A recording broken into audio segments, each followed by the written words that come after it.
안녕하세요. 병원 혁신 전략협회의 김수정입니다. 자, 오늘 11번째 강의의 주제는 감정 관리입니다. 사실 많은 강의를 하러 다니잖아요. 근데 감정 관리의 강의가 가장 반응이 좋았어요. 왜냐면 우리는 우리 감정에 대해서 때로는 모를 때가 있거든요. 그 감정을 컨트롤하지 못해서 사실은 우리가 많은 어려움을 겪기 때문에 감정 관리는 환자 경험에 있어서 너무나 필수입니다. 자, 제가 박사 논문을 감정에 대한 걸 썼는데요. 온라인에서 우리가 글을 쓸 때 이 감정이 섞여서 쓴 글과 감정이 없는 글과 이 감정을 정보로 받아들일까 안 받아들일까 요걸 주제로 했었거든요. 그래서 감정에 대해서 저도 공부를 하면서 감정이라는 게 이런 거구나 라고 많이 알았던 것 같아요. 그래서 오늘 감정 관리는 굉장히 여러분들한테도 많은 경쟁력으로 가지고 올 수가 있어요. 왜냐면 요새는 감정을 어떻게 관리하느냐가 너무나 중요해졌거든요. 그래서 오늘 강의를 좀 시작하도록 하겠습니다. 우리 딸이 저한테 항상 이렇게 얘기를 해요. 제가 딸한테 아니 도대체 너는 왜 화를 내는 거야? 라고 이야기를 하면 우리 딸은 저한테 아니 화가 나는데 나보고 어떡하란 말이야 이렇게 이야기를 해요. 자, 어떤 게 맞을까요? 저는 왜 화를 내는 거야? 인지적인 반응을 이야기하는 거고요. 딸은 아니 화가 나는 거 어떡하란 말이야? 신체적인 반응을 이야기하는 거거든요. 자, 어떤 게 맞을까요? 우리가 화를 낸다, 우리 감정을 드러낸다 이럴 때 그냥 신체적인 반응일 뿐인 건지 아니면 우리가 한번 생각을 한 다음에 나오는 반응인지 여러분은 어떤 거라고 생각이 좀 드세요? 네. 답을 일단 말씀드리면 두 가지 다 맞습니다. 일단 그 다음 장으로 넘겨가시면 일단 감정이라고 하는 건 인지적인 반응이라고 생각을 한 거예요. 그래서 우리가 감정이 나오기 전에 먼저 인지 상태를 한 다음에 감정은 표출되는 거다라고 이제 우리가 생각을 했단 말이에요. 이제 많은 감정에 대한 연구들이 있잖아요. 그래서 처음에는 이게 인지적인 반응이구나, 그게 행동으로 나오는 거구나라고 생각을 했거든요. 근데 그 다음 장에 보면 아니야, 보니까 감정은 신체적인 반응인 것 같기도 해 라고 다른 학자가 또 반론을 한 거예요. 휴리스틱이라고 하는 건데 휴리스틱은 자동 반응을 말하는 거거든요. 그냥 이거는 의도랑 상관없이 자동적으로 나오는 반응일 뿐이야. 그러니까 이 두 가지의 학자가 아니야 이건 인지적인 반응이야 아니면 이건 신체적인 반응이야 라고 막 그 의견들이 있었거든요. 지금은 상황에 따라서 이게 휴리스틱으로 나오기도 하고 인지적으로 나오기도 하구나. 그럼 우리가 만약에 이게 감정이라고 하는 게 그냥 신체적인 반응일 뿐이라고 하게 되면 그냥 너무 이거는 내가 컨트롤할 수 없는 영역이잖아요. 그래서 때로는 내가 그때 왜 화를 냈지? 근데 아니야, 만약에 신체적인 반응이라고만 하면 그건 내가 하는 게 아니고 그냥 내 신체가 하는 거야 라고 치부해 버릴 수가 있잖아요. 근데 여기 인지적인 반응을 한다고 하면 내가 화를 내거나 아니면 감정을 드러낼 때 컨트롤이 가능하다는 얘기예요. 그러니까 우리가 화를 딱 냈다. 그럼 일단은 무조건 신체적인 반응이 나오기 전에 인지적인 반응으로 가지고 와야 됩니다. 어떻게 가지고 올까요? 일단 나에 대한 감정을 아마 알아야 될 것 같아요. 내가 어떨 때 화를 자주 내는지, 어떨 때 예민해지는지, 어떨 때 우리가 이렇게 반응이 일어나는지를 먼저 알아야지만 이게 컨트롤 영역으로 가지고 올 수가 있는 겁니다. 자, 감정이라고 하는 건 우리가 이 얼굴 표정이라든가 목소리, 몸짓, 자세 모든 걸 다 포함하고 있는 그 감정이 수반되는 행동 변화라고 정의를 하고 있습니다. 긍정 감정에 있어서는 일단 만족감, 행복, 그다음 사랑, 자부심 이런 걸 말하고요. 부정적인 감정에 있어서는 슬픔, 두려움, 분노, 수치심 이런 걸 말합니다. 우리가 일상생활에서 부정적인 감정보다는 긍정적인 감정을 더 많이 표현하고 아무리 화가 나더라도 이 평온을 유지하려고 하는 게 인간의 기본적인 이 감정인 상태라고 합니다. 감정은 상황과 평가 방식과 임계점에 영향을 미친다라는 게 무슨 얘기냐면 그 상황에 따라서 사람마다 그 평가를 어떻게 이걸 받아들이냐에 따라서 왜냐면 누군가는 그 일로 막 쟤는 왜 저렇게까지 화를 내는 거야 이런 경우도 있고 쟤는 왜 화를 안 내는 거야 이렇게 사람마다 다르잖아요. 게다가 그게 임계점이 다르기 때문이거든요. 게다가 이게 내가 화가 날 상황인지 아닌지 다 달라요. 왜 다를까요? 우린 그걸 알아야 되잖아요. 왜 사람마다 감정이 다 다른 거야 라고 이해가 보게 되면 같은 상황 속에서도 사람마다 감정이 다른 이유는 타고난 성향과 과거의 경험에 따라서 신체적인 반응과 인지적인 반응이 다르기 때문이다 라고 이야기를 합니다. 때문에 우리는 다른 사람의 감정을 막 평가해서는 절대 안 된다는 거예요. 왜냐면 사람마다 이 사람이 과거에 경험한 거랑 타고난 감정이 또 다 다르거든요. 게다가 지금 상황을 우리는 모르고 있기 때문에 사실은 함부로 그렇게 상대방의 감정을 우리가 평가해서는 안 된다라고 이야기를 합니다. 자, 미움의 감정이란 거 한번 경험해 보셨나요? 세상에서 가장 불행한 것 중에 많은 것들이 있겠지만 저는 미움이라는 감정을 가지고 살아가는 건 너무나 불행한 것 같아요. 그래서 한 가지 제가 예전에 들었던 이야기 중에 하나가, 어느 날 하나님이 그러셨대요. 네가 소원 한 가지를 얘기해라. 그러면 너 원수한테는 그 두 배를 주겠다라고 한 거예요. 근데 내가 만약에 1,000원을 원하면 내 원수한테는 2,000원을 준다는 거잖아요. 이 사람이 어떤 소원을 빌었을까요? 그냥 내 미운 사람 그러면 하나도 안 갚겠습니다. 그러면 쟤도 안 갚고 나도 안 갚는 거니까 이렇게 생각할 수도 있지만, 제 귀 한쪽을 잘라주세요라고 했대요. 그럼 상대방은 귀 뒤쪽이 잘릴 테니까. 그 정도로 미움에 있어서는 사실은 우리가 상대방을 미워한다는 거 너무나 괴로운 일이에요. 근데 그 미움의 감정을 가지고 그 감정은 이 안에서 내가 더 돌덩이처럼 이걸 다 키우게 돼 있거든요. 그렇기 때문에 어떤 상황만 보게 되면 사실은 우리가 그렇게까지 분노하거나 그렇게까지 자신을 해칠 이유가 없는데도 불구하고 우리는 그 감정 때문에 때로는 살인을 저지르기도 하고 뭔가 복수를 하기도 하고 뭔가 안 좋은 더 상황으로 이끌어가는 것 같아요. 그래서 우리가 해야 될 건 이 마음속에 만약에 누군가 미워하는 감정이 있다 그러면 그것부터 빨리 나를 위해서. 그래서 우리가 뱀에 물리면 이 독이 막 퍼져가는데 나한테 감히 이 뱀이 나를 물어 그러고 뱀을 잡으러 가다가 내가 독이 퍼져서 내 자신이 죽는다 그러잖아요. 그러니까 사실 우리가 재빨리 행동해야 될 거는 그 상대방을 미워하기보다는 내가 먼저 사는 이런 생존의 본능을 더 많이 일으켜야 되는 거 아닐까 싶습니다. 네. 이거 만족은 기대분의 성과다. 제가 정말 여러 번 강조하는 건데요. 이 만족을 위해서라는 기대치를 낮추고 성과는 더 내고 이걸 해야지만 만족도가 올라간다고 했습니다. 제가 고객의 감정에 있어서 경험을 2가지를 했는데 그걸 좀 알려드리려고 해요. 이 만족을 했다는 거, 어떤 혜택이 됐을 때 만족이 되고 불만족을 했을 때, 손해를 봤을 때 굉장히 내가 돈 낸 거에 비해서 더 많은 감동이 있네, 더 많은 거 얻었다고 생각하면 긍정 글을 써서 뭔가 이 사람한테 보답하려는 심리가 발동하고요. 내가 만약에 받은 것보다 손해를 봤다 생각하게 되면 그 사람한테 해를 끼쳐야 내가 그게 해소가 되기 때문에, 그래서 더 부정적인 악플을 다는 심리가 발동된다고 하더라고요. 그래서 보면 이 만족이라고 하는 건 작은 혜택인데 우리가 너무 많은 혜택을 주게 되면 어떻게 보면 경영을 할 수가 없잖아요. 그게 뭘까? 그 혜택이 뭘까? 일단 불만족에 있어서는 내가 손해를 봤다고 생각하는 거, 그건 뭘까라고 생각하면 이 사례가 있었어요. 어느 호텔에 갔는데 제가 부산에 이제 일을 하러 갔는데 우리 아기를 데려갔단 말이에요. 근데 아기를 그 일터에 데려갈 수가 없어서 체크인 시간이 너무 혼자 오랫동안 기다려야 되는 거예요. 그래서 부탁을 드렸거든요.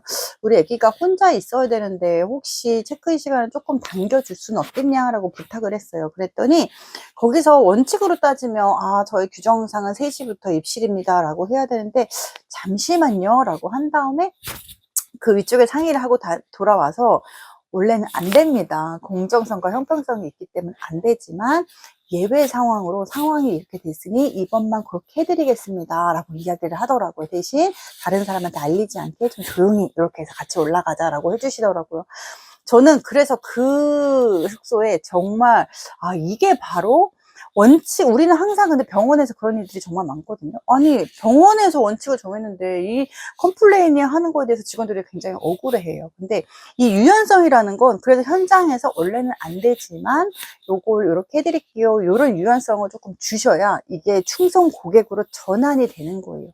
근데 불만족에 있어서는 사실은 그 손해도 별거 아니에요. 사실 고객 입장이나 환자 입장에서는 별거 아닌데 굉장히 내가 많은 손해를 봤다고 생각하는 경우가 많거든요. 그래서 그런 경우 때 원래는 안 되지만 그래도 해드릴게요가 안 될 수도 있어요. 근데 사실 말 한마디를 어떻게 하냐에 따라 내 감정이 막 위로 올라갔다 아래로 내려갔다 할 수 있는 거예요. 그래서 이 고객의 감정을 제대로 알 수 있어야 됩니다. 그래서 우리가 고객의 감정을, 어떤 감정을 건드리면 안 되고 어떤 감정을 자꾸 자극해 줘야 되고, 우린 이런 거에 있어서 포커싱을 좀 맞춰야 감정 전문가라고 이야기를 할 수 있겠죠.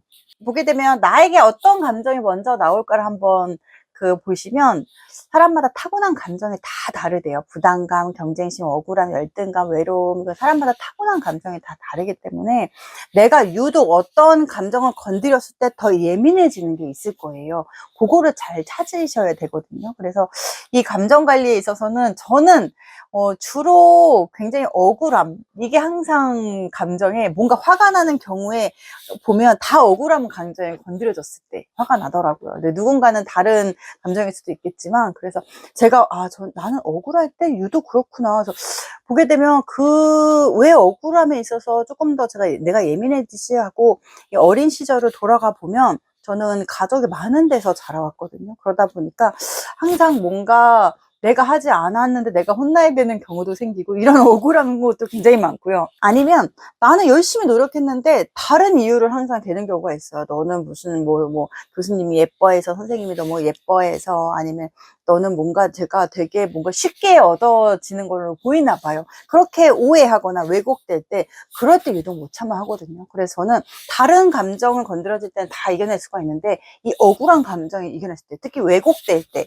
이럴 때는 사실 너무나 저도 굉장히 속상하고 좌절되고 다 놓고 싶고 그럴 때가 굉장히 많아요. 그래서 보게 되면 물론 이 하나님이 예쁘게 저를 빚어주시는 게 너무 감사하기도 하지만, 때로는 그거 가지고 오해를 받을 때는 진짜 정말 왜 내 노력하는 거는 왜 사람들이 보려 하지 않을까, 이렇게 할 때가 굉장히 많답니다. 어쨌든 자신의 감정에 있어서 내가 어떨 때 조금 더 예민해지는지는 한 달 정도의 데이터를 한번 내보세요. 그래서 제가 항상 학생들한테 하는 것도 뭐냐면, 내가 오늘 하루를 보내고 어떤 감정이 마지막에 남을까. 오늘 너무 좋았으면 O, 오늘 소스면 세모, 오늘 너무 안 좋아 최악이야, 그럼 X 한번 쳐보세요. 그래서 그 데이터를 한번 내보세요. 생각보다 내가 X가 그렇게 적네. 근데 X 한 번이 굉장히 난 요새 너무 괴로워 불행해 라고 하지만 사실적으로 X가 별로 없었네 라는 걸 깨달을 수도 있고, 주로 오면 내가 왜 오늘 어떤 감정 때문에 오지 한번 찾아보시고, 난 누군가의 도움이 될 때 굉장히 내가 행복감을 느끼네. 근데 나는 뭔가 왜곡될 때, 억울해 할 때, 이럴 때 사실은 굉장히 X가 나오네 라고 한번 데이터를 내보시면 나에 대해서, 내 감정에 대해서 컨트롤할 수 있는데 한 발자국 더 다가갈 수 있습니다.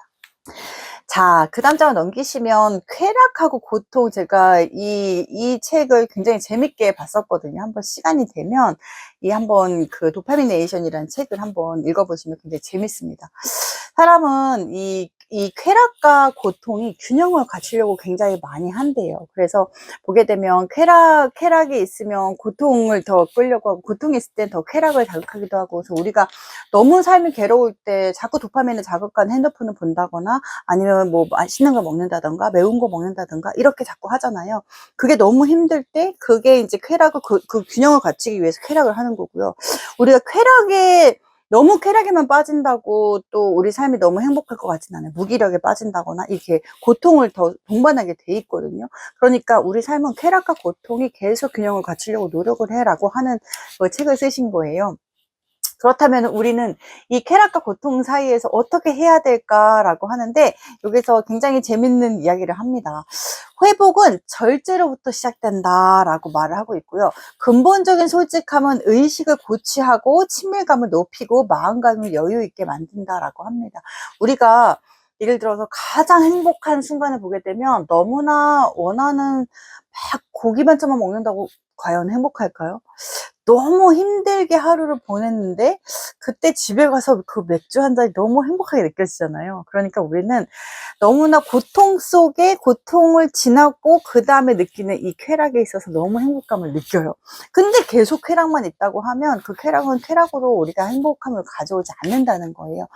이 작가는 뭐라고 얘기하냐면, 스스로가 고통을 자처해라 이렇게 얘기를 해요. 예를 들어서 우리 찜질방에 갔을 때도 일부러 뜨거운 데서 막 참고 나와서 행복해, 막 식혜 한 잔 행복해 한다거나, 하루에 운동을 너무 빡세게 한 다음에 일부러, 그래서 왜 운동하는 사람들이 목말라도 절대 물을 먹지 않고 딱 참았다가 집에 오자마자 그 시원한 얼음 맥주 촥 마신다고 하잖아요.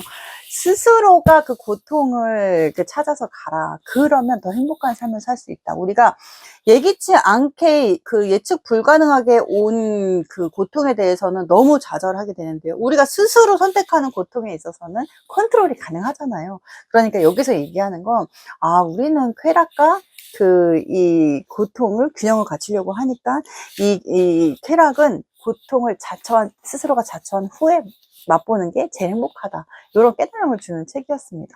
감정이라고 하는 거 또 다른 걸 제가 봤는데, 첫 번째로는 불행할수록 뇌는 더 부정적인 생각을 한다라고 해서, 사실은 저도 마찬가지고, 이게 굉장히 저는 긍정적인 생각을 많이 하고 긍정적인 사람이라고 생각을 했거든요.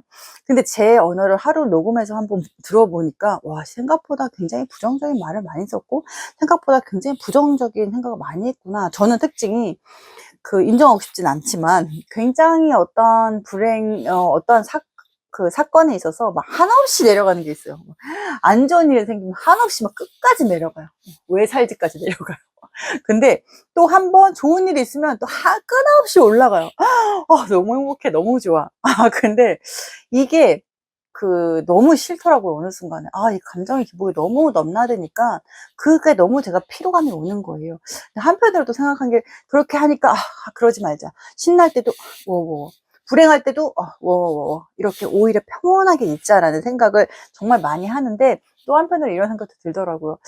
내가 젊으니까 이 감정도 요동을 치는 거지, 나이 드니까, 우리가 분노할 때 분노하지 않게 되고, 너무 신나는 일이 있어도 별로 이렇게 가슴이 뛰지 않고, 이게 더 불행하지 않을까라는 생각을 살짝 해봤습니다. 자, 어쨌든, 불행할수록 뇌는 더 부정적인 생각을 많이 한다는 거. 그래서 빨리 긍정으로 전환하려면 맥을 빨리 끊어야 됩니다. 두 번째로는 불평불만은 쉽게 전염된다. 그래서 이거 굉장히 유명한 실험이거든요. 넷플릭스에서 경영 위기를 맞이해가지고 30% 직원을 잘라야 되는데, 어떤 사람을 자를지 고민한 거예요. 사람을 30%를 자르면 70%가 나머지 일을 해야 되는데, 그들도 연쇄 이탈이 벌어지지 않을까 굉장히 고민을 많이 했거든요. 근데 30%를 딱 자르고 나서 놀라운 일이 벌어졌어요.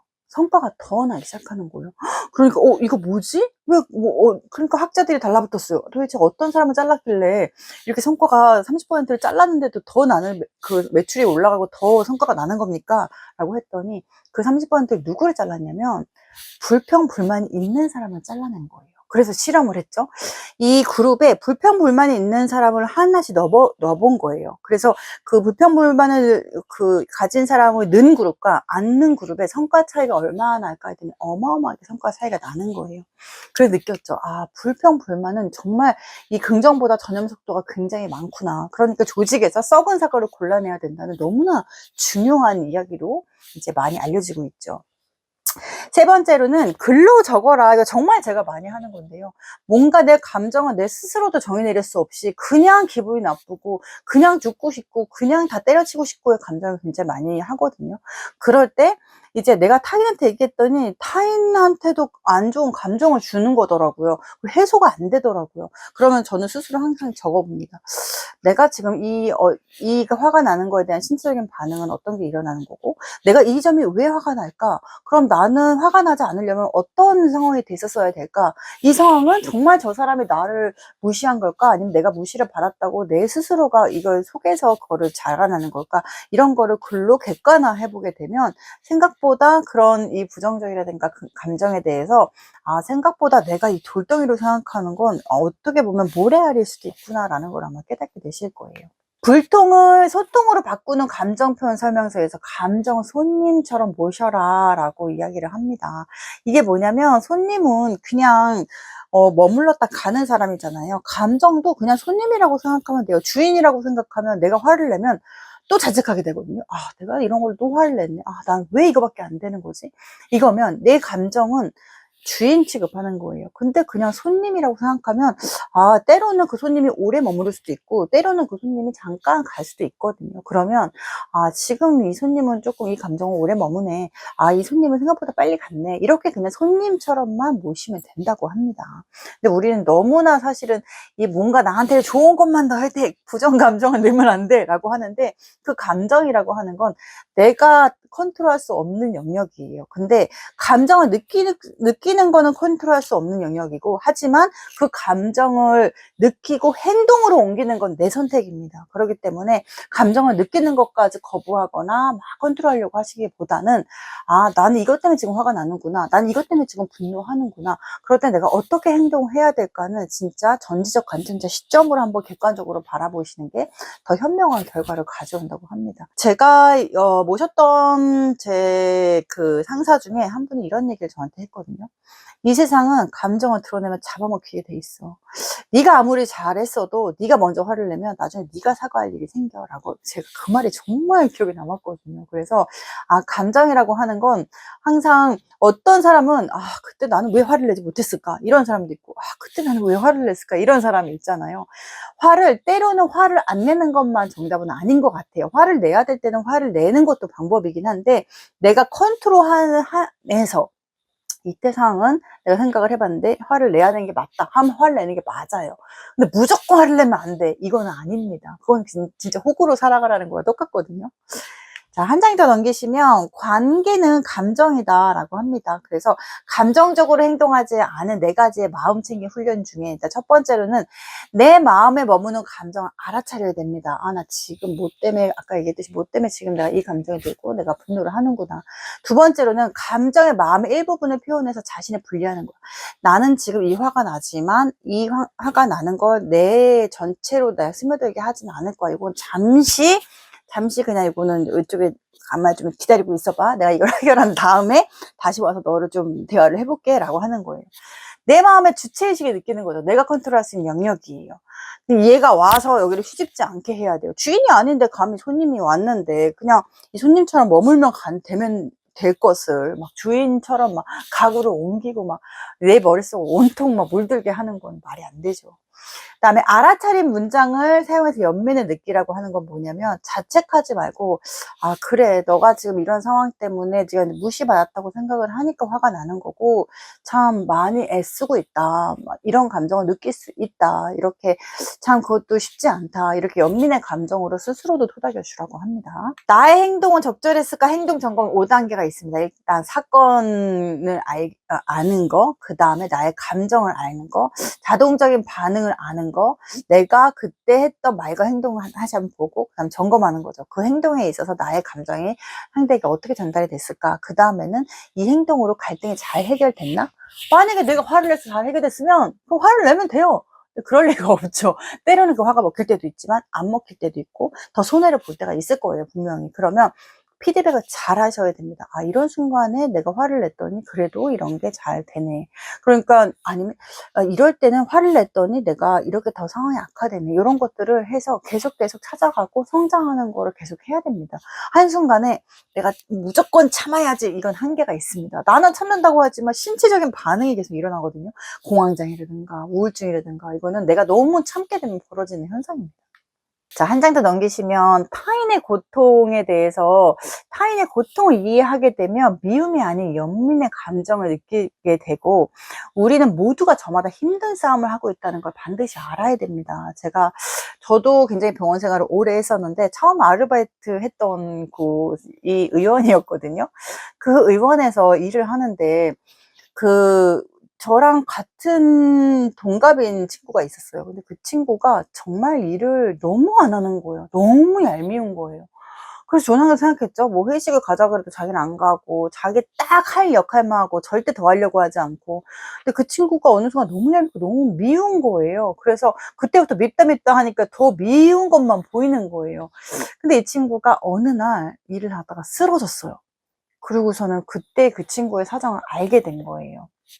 그 친구가 이 밤에는 편의점에서 그 아르바이트를 했고, 그 한숨도 못 자고 그 다음에 나와서 병원에서 일을 했던 거예요. 그러다 보니까 이게 너무나 자기 에너지를 최소로 쓸 수밖에 없는 거니까 이기적으로 저는 봤던 거죠. 근데 이게 집 빚 때문에 월급을 다 차압당하고 있었더라고. 그걸 알고 나서 너무나 제가 그 친구가 너무 미안한 거예요. 그다음부터는 너무나 그 친구한테 도와주고 싶고, 내가 왜 이 사람이 자존심 때문에 때로는 내가 아빠 빚 때문에 이렇게 말을 못 했던 거잖아요. 근데 그걸 모르고 이게 그냥 제 관점에서만 평가를 했던 게 너무나 사실은 너무 미안한 감정이기 때문에 그다음부터는 제가 정말 그 친구의 절친이 됐거든요. 그런 것처럼 사실 우리는 겉모습으로 상대방을 평가하고 판단하고 나만 힘든 것 같고 그런 순간이 굉장히 많아요. 근데 딱 한 가지는, 사람은 저마다 힘든 싸움을 하고 있다. 내 눈에만 그 사람 행복해 보이고 평화로워 보이고 다 가져 보이고 재수없어 보이는 거고, 사실은 그 사람만의 상처와 그 사람만의 이 안의 싸움은 다 전쟁을 치르고 있는 거라 생각하면, 아이고 쟤도 참 불쌍하다, 쟤도 참 안쓰럽다, 이런 연민의 감정으로 좀 바라볼 수 있습니다. 그러니까 미움의 감정이 아닌 연민의 감정을 꼭 이걸 생각을 하셔야 됩니다. 속사정을 알면 비난을 멈춘다. 그래서 제가 그 사건을 있은 후로는 정말 그 누구도 평가하거나 비난하거나 하지 않으려고 굉장히 노력을 많이 하는데요. 제가 되게 좋아하는 시가 있습니다. 그 시를 조금 읽어드릴게요. 나는 더 이상 좋은 것과 나쁜 것, 옳은 것과 그른 것 사이에 뚜렷한 선을 그을 수 없었다. 오직 연민만 있을 뿐이고 그 사랑에는 아무런 조건도 없었다라는 시입니다. 제가 너무 좋아하는 시인데요. 어느 순간에 이 사람은 좋은 사람, 나쁜 사람, 이건 옳은 것, 그른 것, 이거는 제가 선을 그은 거더라고요. 그래서 이게 살다 보니까, 나이를 들다 보니까 그 선의 경계가 이제 없어지기 이것도 내가 그은 선이구나. 이게 딱 되고 나니까 이제 사람에 대한 미움의 감정을, 사실 굉장히 저도 20대, 30대는 그 미움의 감정이 굉장히 이 안에 많았는데, 미움의 감정은 이제 더 이상 내 안에 두지 않아도 되더라고요. 여러분들도 이게 그 선을, 저 사람이 좋은 거 나쁜 거 판단은 내가 한 거지 결코 이 누군가 재판관이 그걸 한 게 아니라는 거를 꼭 아셔야 됩니다. 자, 호감 가는 사람의 특징이 있습니다. 우리 판단하지 않고 인정하기, 상대방의 노력을 인정하기. 그래서 우리가 만약에 너 그거 정말, 뭐 예를 들어서 그 어떤 부서가 성과를 달성했단 말이에요. KPI를. 와, 너 대단하다. 그거 정말 달성을 했네? 라고 하는 게 아니고, 그거 달성하기 위해서, 달성하기까지는 얼마나 많은 노력을 했었어야 돼. 야, 진짜 니네 힘들었겠다. 이렇게 얘기를 해주라는 거예요. 그러니까, 잘한다, 못한다, 이런 거를 막 내가 그것도 판단을 하는 거잖아요. 그 판단을 하는 게 아니고, 그 사람이 그 성과를 내기까지의 과정을 인정해 주는 거.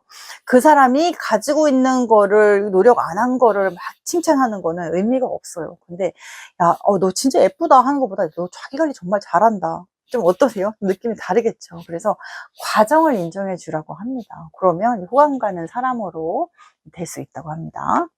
감정 표현하기 이 14가지인데요. 저도 이거를 보고서는 굉장히 많이 도움을 받았던 것 중에 하나입니다. 첫 번째로, 잘 소통하고 싶다면 코치가 되라. 코치가 되라는 이야기는, 코치들은 질문만 합니다. 근데 보게 되면 여기를 뭔가 치워야 되는데, 야, 이거 내 얘기했잖아. 왜 안 치웠어? 아직까지. 이거 좀 빨리 치워. 더럽잖아, 지금 여기가. 이렇게 얘기하기보다는, 코치는 자, 여기를 좀 깨끗하게 하고 싶은데 어떻게 하면 될까? 그럼 직원 입에서 이걸 치우면 되지 않을까요? 이렇게 유도만 해주는 거. 질문으로서 답을 유도해 주는 게 코치입니다. 그래서 잘 소통하고 싶다면 코치가 되라라는 거고요. 두 번째로는, 화가 날 땐 조금만 시간을 줘라고 맥을 끊으라는 거. 화가 날 때 더 이상 언쟁을 한다거나 그 안에서 뭔가 해결을 하려고, 제가 그런 사람 중에 하나였거든요. 뭔가 화가 나거나 안 풀린 게 있으면 풀릴 때까지 얘기를 했었어야 되는 사람인데, 이 감정을 공부하면서 그 감정에 있어서 맥을 끊는 게 굉장히 중요하구나라는 걸 알았어요. 그래서 컴플레인 고객 관리를 할 때 무조건 맥을 끊으라 하잖아요. 공간에 맥을 끊어서 공간에 이동시키던, 사람을 교체해서 사람을 그 맥을 끊던, 무조건 그러면 내일 답변을 드려도 될까요? 하고 시간을 끊던, 무조건 그 상황에 맥을 끊으라고 하는 게, 화가 날 때는 일단은 맥을 끊고 시간을 좀 갖고 그 다음에 다시 바라봤을 때 나한테 있던 그 불 같은 게 때로는 너무 작아져서 별거 아니네 라고 인지할 수 있다는 거예요. 자, 세 번째로는, 비난을 받을 때는 내 말이 이렇다는 거지 라고 하는데 살짝 돌려가는 것 같지는 않으세요? 예를 들어서 막 비난을 할 때 그건 그냥 네 생각이라는 거지 라고 이야기를 하라고 합니다. 근데 우리가 네가 뭔데 나한테 그렇게 얘기를 해 라고 하기보다는 그게 너의 생각이 그렇구나 라고 그냥 그 생각만 인정해 주면 돼요. 어떠한 것도 아무리 나한테 쓰레기를 던져도 내가 그걸 받지 않으면 내게 안 됩니다. 근데 쓰레기를 던졌는데 쓰레기를 딱 잡아놓고 아니 네가 어떻게 나한테 이걸 던질 수가 있어 라고 하는 건 의미가 없다는 거죠. 자, 그 다음에 네 번째로는 사과를 할 땐 내가 잘못한 거야 라고 정확하게 이야기를 해래요. 근데 예를 들어서 우리가 사과를 할 때 그건 미안한데 근데 이거 꼭 붙이잖아요 우리가. 그냥 사과는 정말 미안해 그리고 다음번에 그거에 대해서 해명을 하면 되는데 우리는 그건 정말 미안한데 네가 이렇게 먼저 했잖아 뭐 한다거나 이건 진정한 사과가 아니라고 합니다. 자, 그 다음 다섯 번째는 가스라이팅이 느껴질 때는 정확하게 그게 무슨 뜻이죠? 라고 물어봐야 돼요. 근데 가스라이팅이 느껴지는데 이거 뭐지? 라고 물어보지 않고 그 상황을 지나갔다가 쓰레기 당할 수도 있는 거고 또 그 사람을 또 비난할 수도 있는 거기 때문에 정확하게 물어보라고 합니다.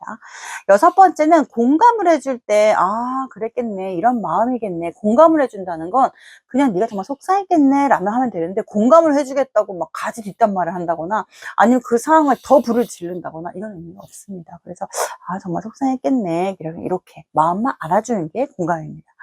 그 다음 일곱 번째는 서운한 마음이 들 때는 그렇게 말해서 속상했어 라고 나의 관점에서 이야기를 정확히 해주라고 합니다. 근데 막 거기에 대해서 서운한 거에 있어서 어떻게 네가 그럴 수가 있냐라고 또 비난적으로 너는 항상 그런 애였다 막 이러면서 이게 악순환의 고리로 접어드는 거거든요. 그런 것보다는 그렇게 말해줘서 굉장히 내 마음이 그랬어 라고 그냥 그렇게 얘기를 하래요.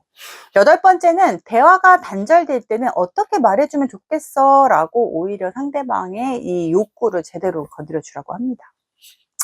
그 다음에는 아홉 번째는 상대방의 선을 넘을 때는 그건 괜찮지만 이건 불편해 라고 정확히 얘기를 해야 돼요. 근데 제 세대만 해도 사실 그런 걸 표현하는 세대는 아니었거든요. 근데 우리 딸 세대 보니까 아주 명확하더라고요.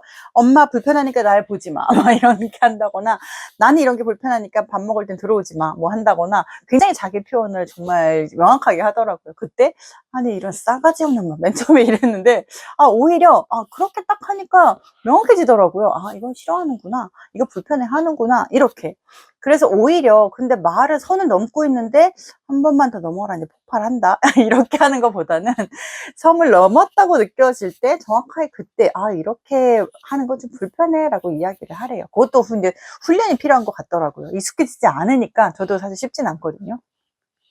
열 번째로는 과격한 표현을 들을 때는 그만큼 너에게 중요했구나.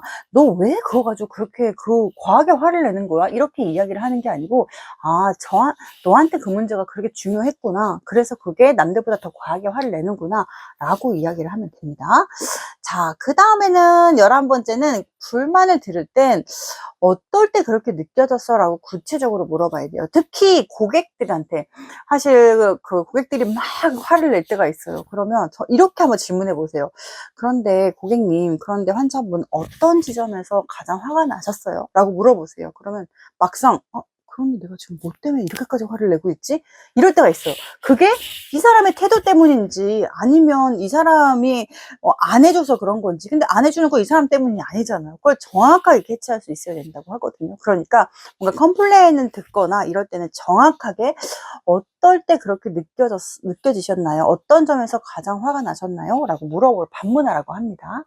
그 다음에 12번째는 고마움을 표현할 땐 덕분이야 라는 말을 제가 제일 좋아하거든요. 그래서 제가 일을 할 때도 막 잘한다 잘한다 하면서 일만 더 주는 것 같은 거예요. 그래서 그때는 이제 이건 좀 아니다라고 했을 때 제가 모셨던 저희 원장님이 저한테 팀장님 우리 병원을 빨리 크게 키워야겠다는 거예요. 그래서 왜요 원장님? 그랬더니 팀장님을 모시고 있기에는 우리 병원이 너무 작아요 라고 하는 거예요. 그리고 항상 저한테 해주셨던 말이 덕분이다. 우리 병원이 네가 있어서 이렇게 된 거다. 덕분이다. 근데 저한테만 그러신 건 아니에요. 모두에게.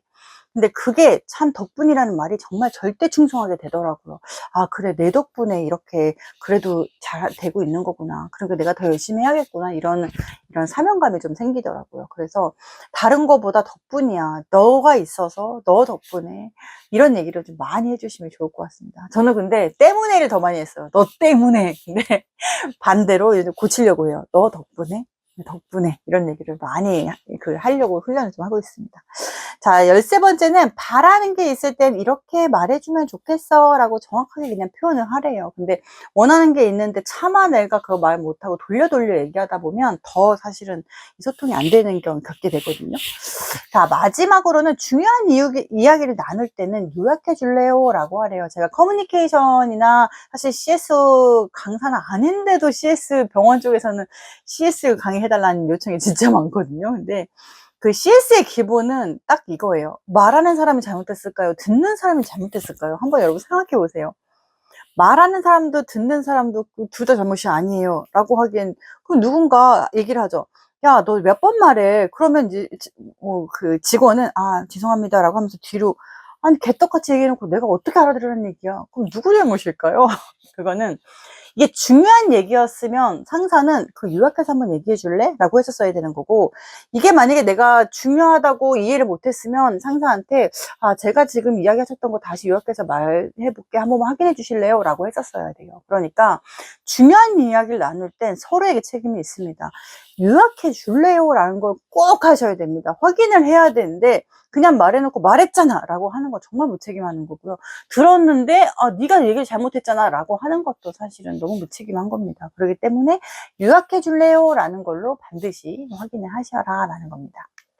여기까지가 감정에 대한 걸 했는데요. 감정에 대한 거는 다음 챕터에도 이어질 건데, 왜냐면 너무나 중요하고 이게 한 강의로만 이루어지기엔 너무 할 얘기가 많거든요. 하지만 오늘 배운 걸로 일단 미션 3가지를 한번 해보세요. 첫 번째로는 나의 감정에 대해서 한번 분석해 보는 거예요. 제가 초반에도 이야기를 했지만 제가 어떨 때 불행하지, 어떨 때 행복하지, 이건 사람마다 다 다르기 때문이에요. 막상 적어보게 되면 한 달만 딱 적고 한 달만 통계를 한번 내보세요. 아, 내가 이런 사람이었구나 라는 걸 좀 알게 돼요. 근데 거기에 비난도 자책도 칭찬도 나 좀 괜찮은데 이것도 하지 말으셔야 됩니다. 그냥 있는 그대로 나의 감정, 내가 화날 땐 주로 어떻게 표출을 하지, 어떻게 나는 컨트롤하고 있지, 그 감정이 얼마나 가지, 이런 것도 한번 기록해 보시는 거 너무나 중요합니다. 두 번째로는 이 감정 관리를 위한 나만의 방법을 좀 찾을 수 있어야 됩니다. 사람마다 그 감정 관리를 하는 건 너무나 다르거든요. 저는 정말 너무 힘들 때 이런 상상을 정말 많이 해요. 이 뇌를 딱 꺼내가지고 빡빡빡빡 씻고 딱 넣어버리고 싶은 순간이 정말 많거든요. 그럴 때 뇌를 뺄 수가 없으니까 저는 무조건 청소하는 걸로 해요. 그래서 제가 청소를 한다. 그럼 아, 엄마 화가 났네. 청소를 한다. 그럼 직원들이 아, 뭔가 좀 복잡한 게 있나 보네. 이렇게 생각을 할 정도로 청소를 통해서 이제 나만의 이런 리프레시하는. 근데 사람마다 그걸 한 번씩 다 찾아보세요. 어떤 사람은 잠을 자는 사람도 있고 술은 안 됩니다. 어떤 사람은 뭐 다른 뭐 운동을 해서 푸는 사람도 있고, 이런 걸 나만의 방법을 한번 찾아보시고, 세 번째로는 감정 관리를 위한 훈련 계획을 좀 세워보시는 거예요. 그래서 내가 이런 감정, 이런 상황에 있을 때 더 예민해지는구나. 이럴 땐 나는 일단 이런 상황이 닥쳤을 때는 다시 한번 객관화하기 위해서 적어본다거나, 아니면 일단 맥을 끊고 산책을 잠깐이라도 하고 온다거나, 아니면 심호흡을 한 10번 한다거나, 이런 식으로. 그래서 이런 노하우는 저희가 다음 강의에도 한번 소개를 좀 해드리도록 하겠습니다. 이렇게 한번 간단하게 미션을 하는 걸로 여러분들이 이번 강의를 마치시면 될 것 같습니다. 자, 감정 관리는 너무나 중요한 경쟁력입니다. 그래서 나의 감정에 있어서 잘 들여다보고 무시를 한다거나, 아니면 우습게 본다거나, 아니면 야, 지금 사는데 지금 힘들어 죽겠는데 무슨 감정을 생각해, 배돼지가 불렀냐 막 이러시기보다는 아, 감정이라는 게 너무나 중요하고 잘 이렇게 유리그릇 대하듯이 대해야 되는 영역이기 때문에 한번 잘 살펴보고 내 컨트롤 영역으로 가져온다면 신체적인 반응이 아닌 인지적인 반응에서 아마 더 향기가 나는 사람, 더 좋은 사람, 더 뭔가 깊이가 있는 사람이 되지 않을까 싶습니다. 자, 오늘 강의는 여기까지 마치겠습니다. 수고하셨습니다. 감사합니다.